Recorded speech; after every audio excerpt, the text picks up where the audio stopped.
Hey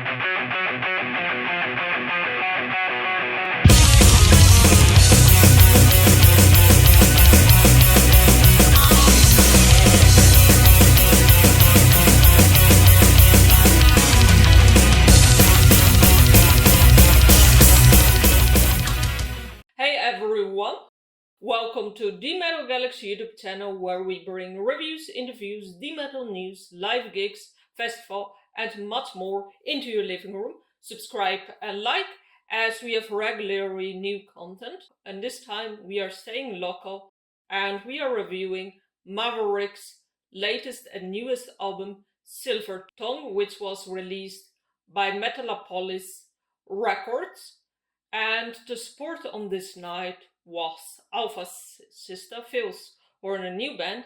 And if you're wondering who Phil is, who Alpha Sista is, check on the Metal Galaxy out or interview with Phil to just learn much more about this band. And stay tuned as we have more coverage. Back to Maverick. In this very review, we are going to review the very album itself, the Silver Tongue, and we will discuss basically the artwork, the set list, and the live gig that came with it. So grab your booze and tune in. So let's kick off with the album set list. It's quite a long album. There are 12 songs on it, and it starts very greatly. The first song is Puppet Show, and it has this nice punch riff, and instantly you want to just chant along the band. And Sweet Surrender, the second one on the album, tops it up as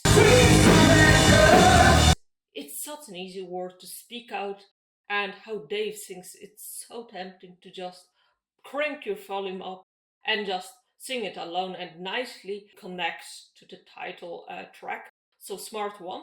And then the next is Daywalker, and it takes a very interesting turn, as Daywalker is a much heavier one, and I think it's a nice strategy because the first songs are building up to this very moment. And then the next one, when you think you had it all in Verity, Lorelei goes another direction. It's a very beautiful ballad, I would say. I'm not an expert, but it sounds as a ballad. It's much more melodic, much more melancholical, and I love it, as it shows Dave's capabilities as a singer, and he's so great. He puts so much emotions into song. Next one, Highway to Heaven, explores something else. It's much more speedy. Evenfall is much louder, and then after that, my favorite one comes, Bloody Mary. It's such a great song to just chant along, and the very video is so cool with all the blood basically. And on the gig itself there is like a red color reflecting to this video, and then Dave makes a remark about blood as well, and it's such a memorable song. And it's super funny that this song wasn't almost going to be on this album track, and this is something we actually discuss in the interview as well, so check it out. And then Time is a bit harder, and then you have Hideaway, which is an interesting one because again Maverick does something different. Hideaway has a very unique sound sample. I'm not sure how they create it, but you hear like a very specific bells kind of stuff, and it's a super nice song as well to chant along, to just listen alone. Do or Die was for me as well very interesting, because I was thinking it's going to be ballad, but then it switched to something much more heavier, so that was quite a surprising song, much more faster song than the other one. And then Maverick closed greatly with the song We All Die Young, which basically reflects about memories, about people we lost, and it has a very deep meaning. And in general, why I've been mentioning all of the songs, like I've mentioned, the songs are so diverse, so much variety in the rock genre, in riffs, how everything is put together, but as well in voice. And I love it because like a lot of the rock bands are much or less the same, but Maverick does it greatly. This album, you really want to start with the first song, Puppet Show, and finish with We All Die Young, because each song has something new to offer. It has a new riff. It has a new kind of unique song, a unique vocal technique. It's one of the best rock you will ever hear in your life, I would say. Silvertongue, and the production is so class, so crystal clear, and it's so true that you hear the American production. But I wouldn't say it's 100% Americans like Dave is Irish, American vocals, but as well the compositions. I think there are some Scandinavian rock influences as well, European bands. If you compare to the older albums, you will notice that this album is much more sophisticated and matured, and I would say it's a normal progression as well, because we get older, we get more experience, but it's so visible and hearable in this album. You see that the guys are much more confident to experiment, to just let loose of rules and just produce music what they love and would love to hear.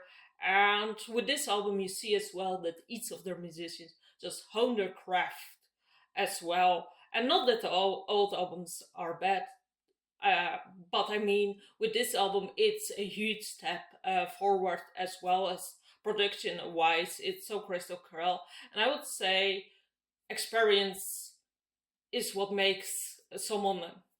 And I would say it's the experience that the guys brought over the years. And this is like the next level. Definitely, I would say if you love rock, listen to this. If you love music, if you like to chant alone music or headbang alone, Silver, this very album is for you.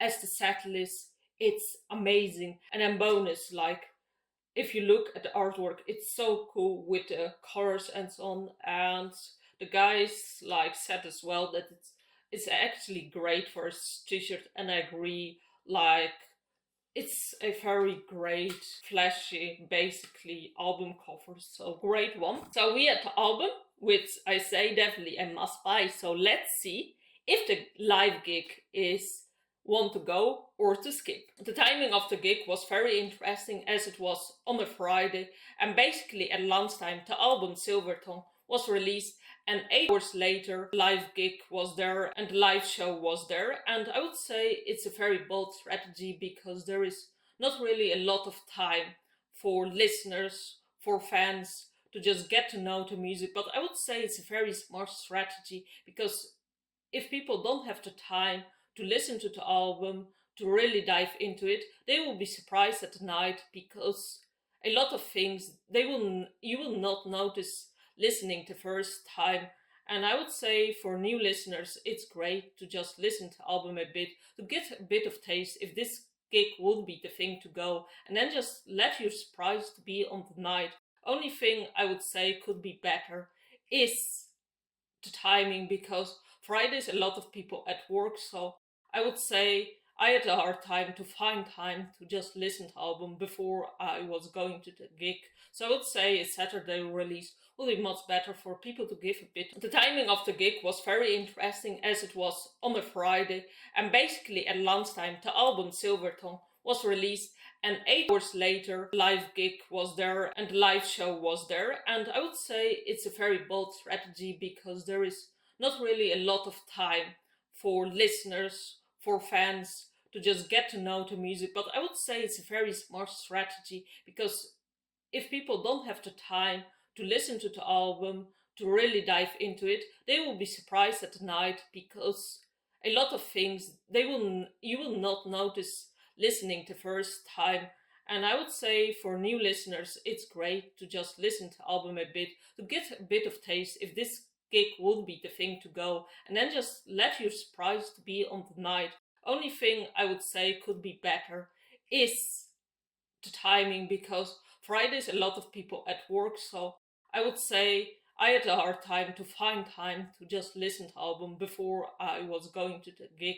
So I would say a Saturday release will be much better for people to give a bit of time to just at least listen to songs for one time and then go to the gig. But yeah, I would say it's a brilliant thing, and more bands should do it. So recommend from me. And yeah, in summary, I would say it was a great strategy of Maverick to release the album and to just play it live 8 hours later. So, first of all, the first supported band was Phil Horner's new band, Alpha Sista. And they are so great, they are so old school, and they basically warmed up the audience for what's coming. And because they're different kind of rock, they're much more glam. Also, they have female focus, which is kind of different. And I would say it's very nice because you have two platters of rock on one night. But then, secondly, Alpha Sista, you see that they might be not long in the scene as Alpha Sista, but from the beginning on, you see they're very seasoned, experienced musicians. Like everyone knows its instrument, they hone their craft, they know what they are doing, and Haley knows, as one of the best, how to entertain.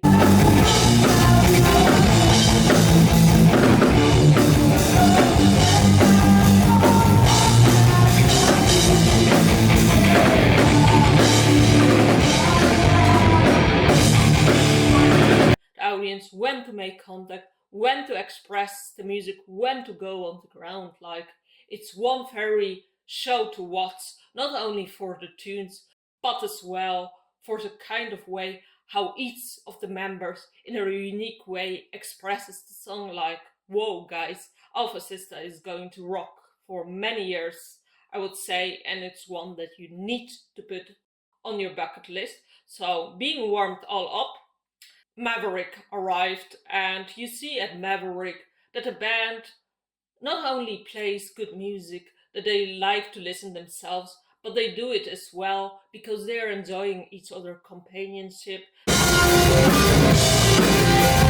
Love as well to just be part of the audience and play for them, and I believe that makes the strength of Maverick, because rock and roll, hard rock is not only about good tunes, it's about having a good time.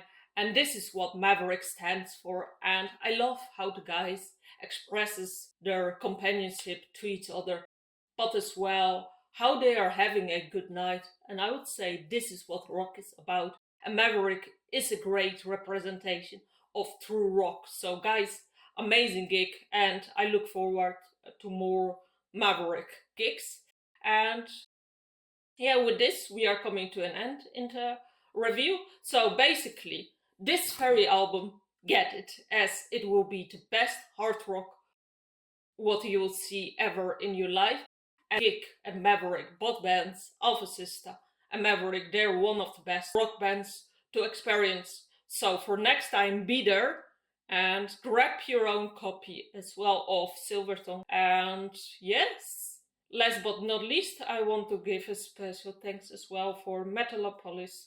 And see you until next time. Bye.